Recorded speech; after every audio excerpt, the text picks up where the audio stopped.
Good evening or magandang gabi. Tonight, on Learning Tagalog, we're going to cover the 5 W questions such as the why, when, what, who, and where. We're going to cover how to say that in Tagalog. So, let's start with why. To say why in Tagalog, that's bakit.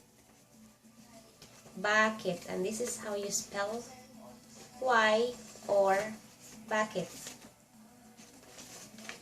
That's first, bakit.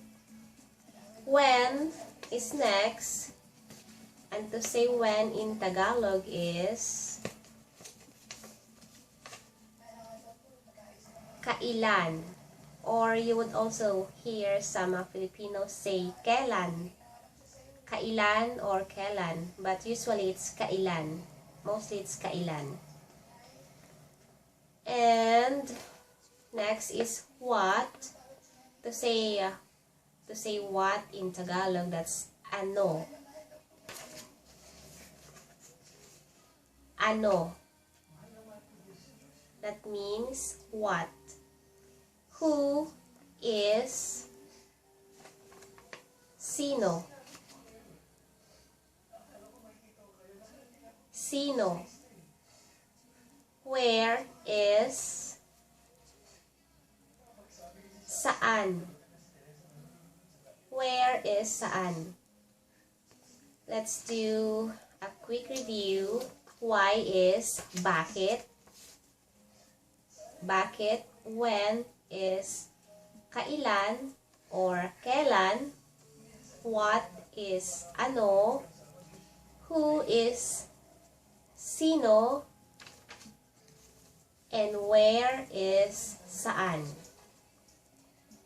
So, if you wanna ask like basic questions, like the last video I made, we learned how the parts of the house such as restroom, which is banyo, kwarto, bedroom, salas, living room, kitchen, kusina, garage, and garahe. You could find the link on this video. Just click show more. And if you want to practice the 5W questions, I think that's you could use the Tagalog versions of the parts of the house, like the kitchen, garage, bedroom, restroom, and living room. So, such for example, you wanna ask, where's the restroom? So if you wanna ask where's the restroom in Tagalog, you could say, saan ang banyo? Banyo means restroom. Or you wanna ask, what's your name? Ano ang pangalan mo? Or for when, for example, you could say, when is your birthday? Kailan ang birthday mo?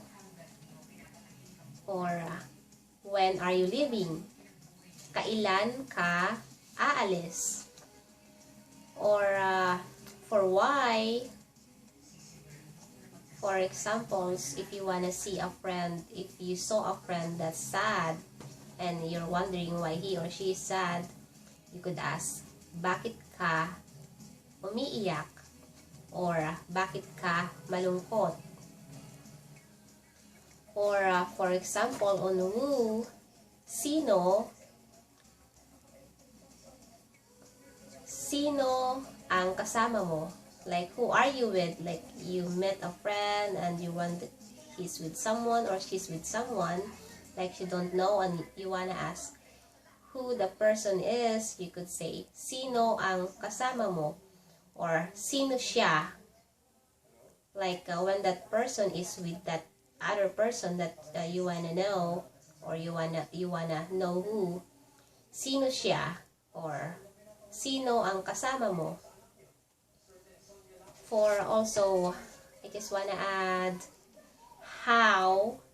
To say how in Tagalog, that's paano.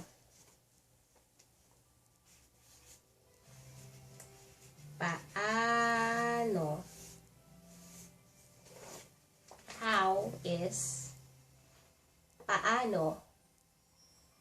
How do you make this? Paano mo to gagawin? Or paano to gagawin? How did you do that? Paano mo yan ginawa? So, let's do a quick review. Last one. To say why, that's bakit. When is kailan. What is ano. Who is sino. Where is saan. And how is paano.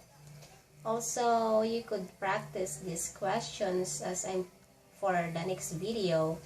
Since you already know the parts of the house like the restroom, garage, kitchen, bedroom, I'm planning to make other places in Tagalog such as market, gasoline station, hospital, plaza, park, and those places. So that's our next video on how to learn Tagalog. So on the next video, you could also use the 5W questions in Tagalog to practice on that. That's it. Until next time.